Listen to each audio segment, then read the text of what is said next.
All right, so airgun hunting with an e-bike, but what if that e-bike could also fill your air guns when you're out in the field? Let's check out the Mokwheel Obsidian.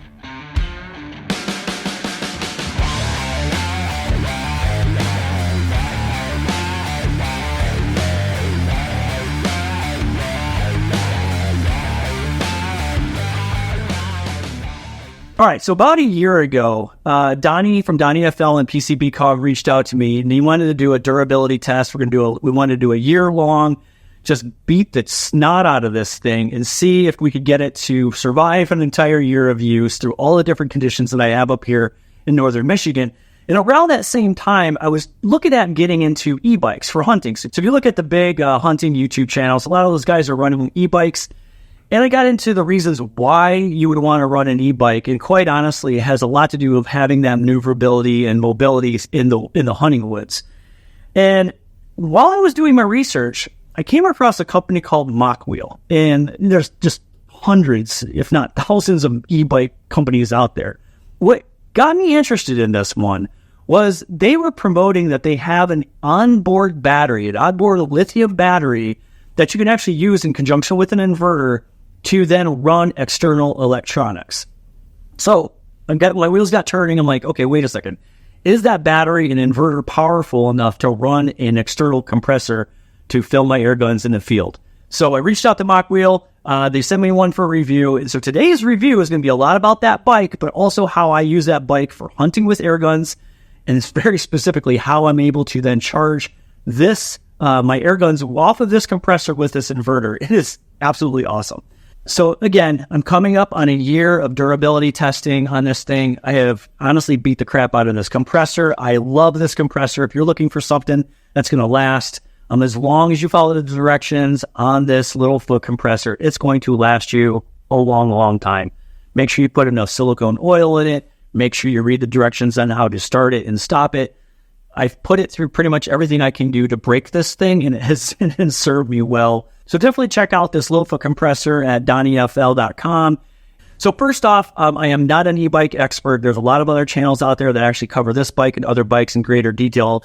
I am not a subject matter expert in that field, but I am an expert on airgun hunting. And I'm going to tell you about how I use the Mokwheel Obsidian over the last year, because I have put tons of miles on that thing. And I have journeyed all over the eastern part of the United States using this e-bike. So first off, let's go ahead and do a quick technical overview about the tech specs about the Mokwheel Obsidian. So first reason why I actually picked this one out to review was I absolutely love the camo pattern.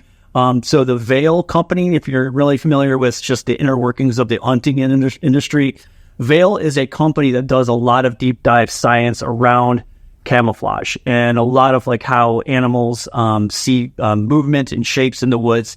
So Veil Camo is actually a licensed camouflage that Mokwheel partnered with to do. It's called the Jungle Camo pattern that I've got on this thing. So that right there, right away, I was like, okay, I love that camo pattern. It actually matches really good with my First Light camo. It looks really awesome.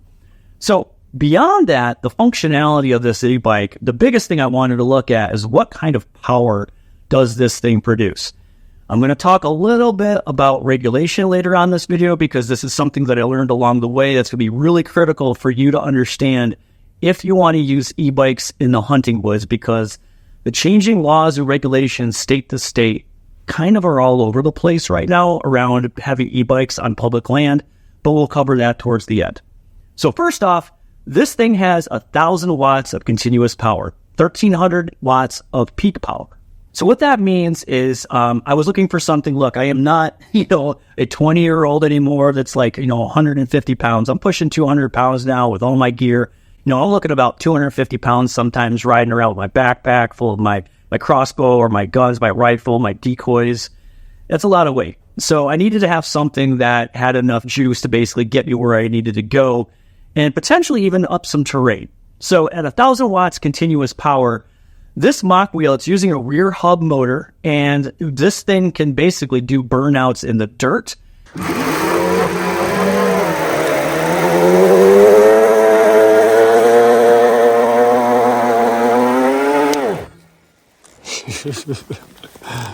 That's got some torque. And it gets me up the majority of the terrain, any kind of elevation changes that we have here in Michigan. It's a perfect tool for that without any really pedal assist. So with these e-bikes, you really want to remember you're not really using it like a e-motorcycle where you're just on the throttle all the time. You do want to use that pedal assist, especially when you're getting going from a dead stop. And that helps with battery life, but it also it gives you enough power to get up to speed. But just using the throttle alone at 1,000 watts, I mean, I pretty much didn't have to pedal at all. So the thing I wanted to test, though, was, okay, if I do have to climb a big hill, how far up that hill would I be able to get before I actually needed to start pedaling? So I have a really steep hill on the hunting property that we have here in Michigan. It's about a 20-degree incline.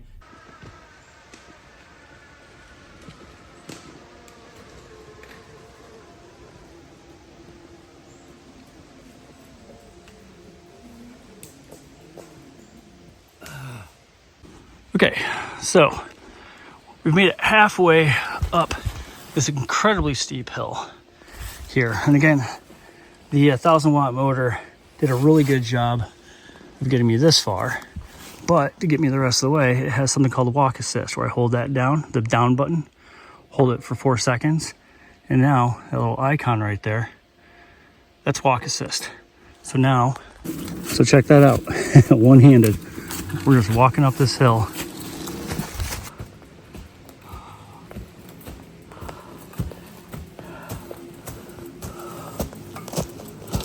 But yeah, I mean, really steep hills, you're going to have to do pedal assist to get to the top. But for, I'd say, 99% of the terrain that I'm on here in Michigan, this thing was absolutely perfect.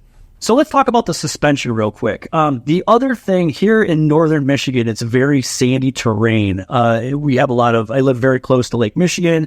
So all the terrain here that we have is extremely sandy, which means riding around on a fat tire bike and having that 4-inch wide fat tire traction on the sand, it gives me a lot of flotation through that. On the snow, it's exactly what I want. Because if you're running a regular, like a mountain bike tire size, sometimes it gets caught up in the sand and you'll dump it. But having that fat tire bike is perfect for this kind of hunting situation. And if you live in the northern climate, you're probably going to have snow a good part of the hunting season. So having that fat tire is absolutely perfect. So having those big bouncing tires, it actually helps with suspension. But this thing is a full suspension bike, both front and rear, and both of them are adjustable. So if you want to increase the tension on that, give you a little bit of a stiffer ride. If you're a heavier individual like myself, you can actually stiffen that up so it's not so squishy. The other thing I absolutely loved about this bike was the disc brakes. So the other thing is just a little bit of a hunting tip on this is that sometimes this disc brakes can get a little bit squeaky in the woods. You just want to make sure that they're properly maintained. Try to keep the actual disc clean, free of any kind of debris or sand or dirt. And the reason being, if you're going through the woods and you're trying to kind of keep your sound signature down, you try to get in there in a stealthy movement to where you're hunting, those brakes can be a little loud. But through all my testing with the Mokwheels compared to my other mountain bikes that I have, the brakes on this thing were actually quite quiet. And having those hydraulic brakes with the disc brakes, the stopping power was absolutely perfect. So on the screen on this thing, it's actually pretty awesome. Everything on this is very easy to set up when it comes in the box. It was completely plug and play. I had this thing built probably in about a half an hour from the box to being able to ride it. But this is the brain of the Mokwheel. So you have a lot of different settings on this thing. You have the ability to see your speedometer. You have the ability to go in and adjust. You can actually kind of fine tune the motor a little bit through this.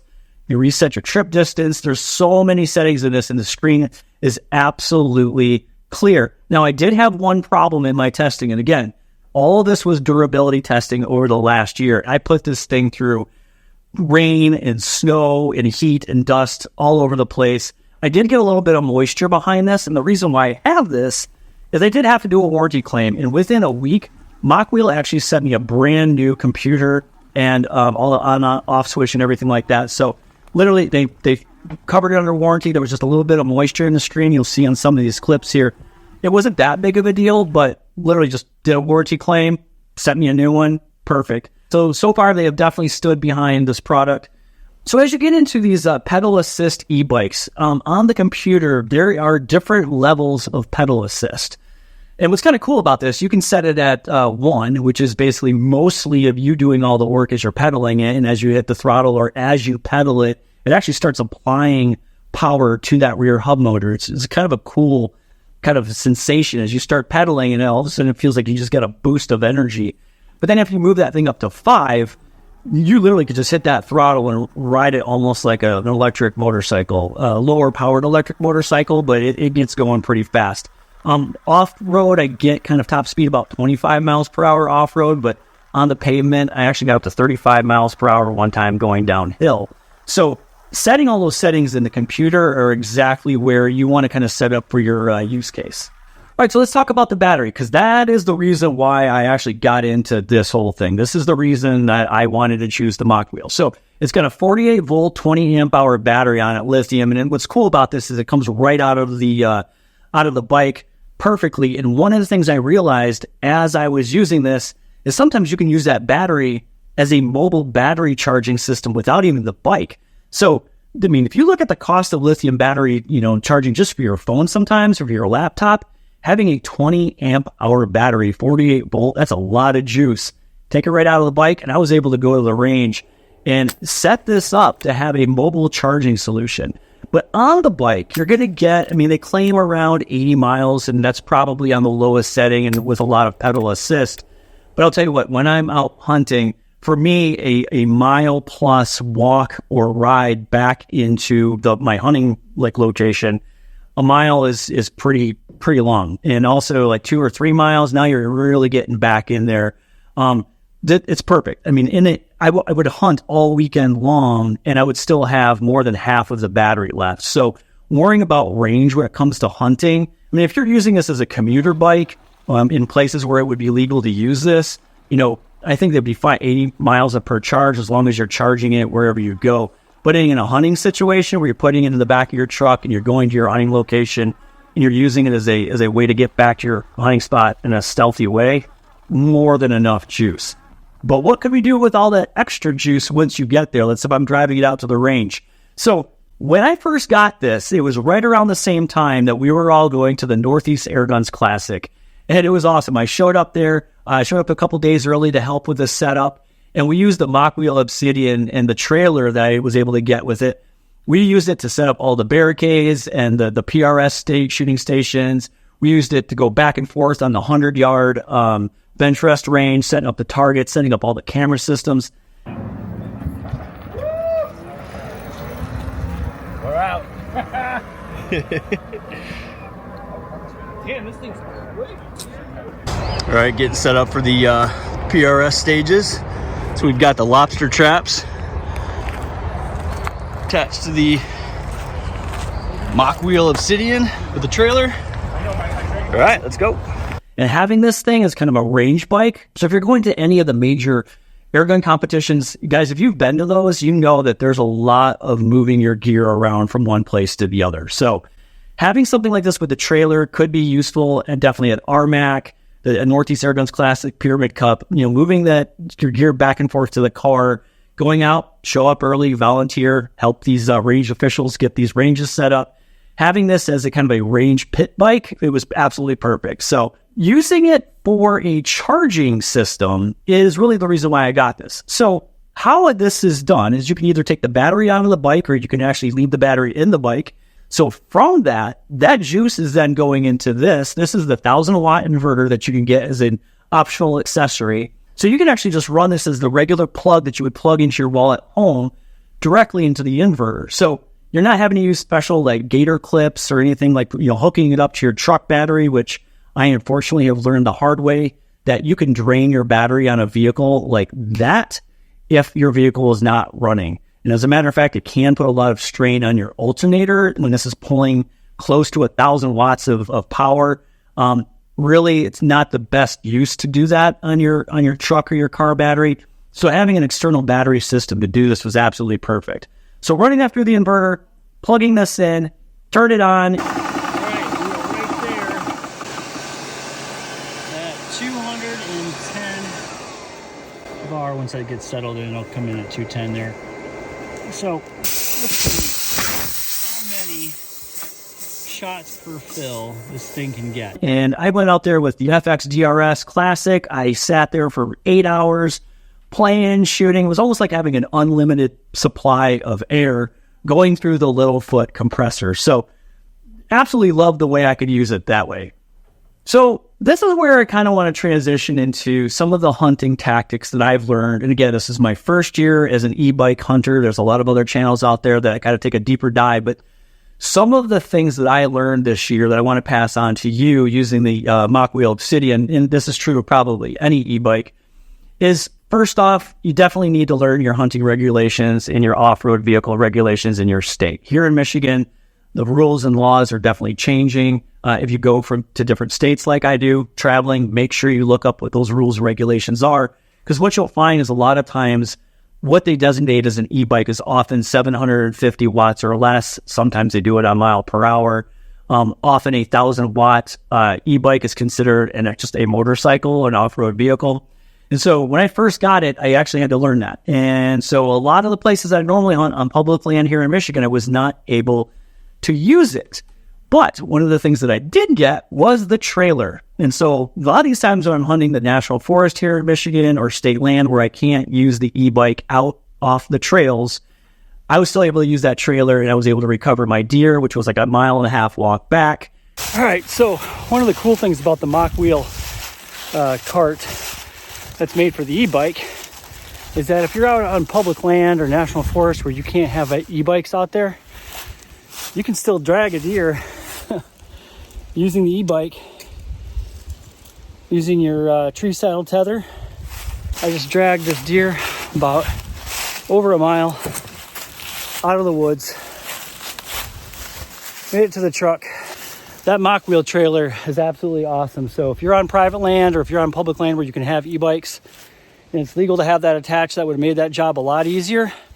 But that cart doubles as a perfect deer cart. I probably would have died if I didn't have that trailer. So thank you, Mokwheel, for basically providing the perfect deer cart to pull that thing out of the woods, but connect it to the bike. And if you are on private land and you can use this in any way possible, using that as a deer cart is absolutely perfect. I mean, with a 1,000 watt motor, it could pull me and it could pull that deer, absolutely no problem at all. So one of the reasons why I got this is because, deer and other game animals, the sound of human footprints through the woods, especially going through like dry leaves in the fall, that rhythmic cadence as you are walking often is kind of one of the first things that a deer is going to hear, and you're going to spook them, they're going to run.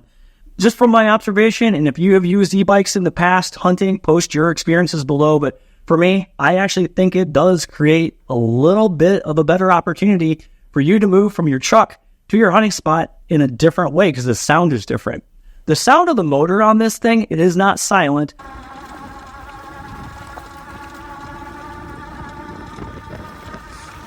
But I wouldn't say, compared to my ATV, so I've been using an ATV for the last 3 years in the woods. I absolutely love that thing. But when you fire that thing up and you're driving back to your hunting spot early in the morning, look, depending on where you're at, you might be blowing it out. You might be blowing out the bedding area of the deer where the deer are at. If you're trying to recover a deer, you've pretty much blown out that spot for probably, if they're mature bucks, maybe for the rest of the season, but definitely for quite a few days after you've gone through there with, an ATV. So using it as an e-bike, trying to get back there and then recovering your deer, definitely a lot more quiet. And so I've noticed that in my use cases so far with this thing. But turkey hunting is honestly probably the coolest way I figured out how to use this, is that with turkey hunting, sometimes you just got to be running and gunning. You got to be moving from spot to spot. Sometimes you're talking about 1/2 mile, mile and a half, different locations, trying to find out where those birds are, if they're not being responsive to your calling and they're not coming to you, sometimes you got to go to them. All right, so right out there on the very top of that green edge, there are 2 birds. So what I'm gonna do, there's a trail, just gonna work my way around, and I'm gonna come into that low spot right there. I'll be able to crest the hill, they won't even see me. Hopefully I can head them off, but that is a bit of a hike, so I'm gonna have to hustle. All right, here we go. All right, so I was able to cut the distance on these birds by jumping on the Mokwheel e-bike and was able to get all the way around that ridge, got down into a low spot. I was able to low crawl to another spot where he wasn't able to see me, got my decoys and my blind set up, and sure enough, I was able to call him in. So I got him down. To get all the details on that video, you're going to have to wait for the FX Redback video to come out. That's coming out here pretty soon, ahead of the 2025 turkey season, but it was absolutely epic. Probably the most crazy turkey hunt that I've ever been on, but thanks to the Mokwheel e-bike, I was able to get him in the trailer, get him back to my truck. It was awesome. All right, so as we were heading back to the truck, we've got about a mile. So we got about a mile ride back to the truck. So using the Mokwheel trailer, hauling my gear, and it's perfect gobbler size there. Awesome. Love this thing. So being able to haul my gear to and from my hunting location and being able to recover my game animals and take them back to the truck, just making it as I get older and having that additional mobility and ability to carry gear, absolutely a game changer.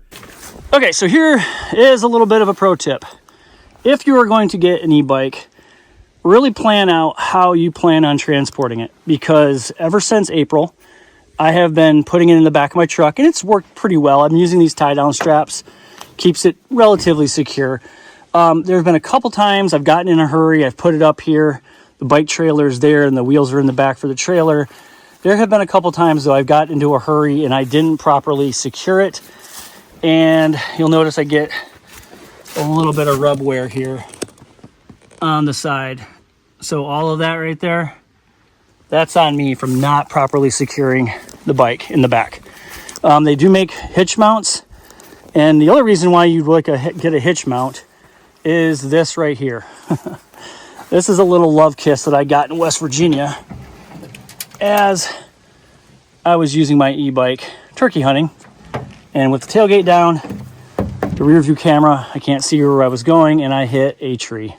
So there it is, sacrifices I make for you guys on these videos and my stupid mistakes, but you can learn from my mistakes, get a proper way to store it, to transport it. So definitely check these out. From a price perspective, I did a lot of shopping around. There's a lot of different e-bikes out there on the market, ranging all the way up. Gosh, I've seen some of them out there for like $8,000, but I believe at the time of this video, this is the only e-bike, and I could be wrong, but the only one I was able to find that has the ability to run this like a power station. So yeah, there it is, the Mokwheel Obsidian. Look, if you want to get into e-bikes, there's a ton of options out there, but for us air gunners, we got to be able to find ways to run some of these electronics that we have, and the Mokwheel Obsidian with that onboard power station is a great way to do it. Definitely check those out. Thanks for joining me, everybody. Stay tuned because we're getting ready to get into the turkey season, so I'm going to be taking all this gear and getting out there for those thunder chickens. Thanks for joining me. Take care. God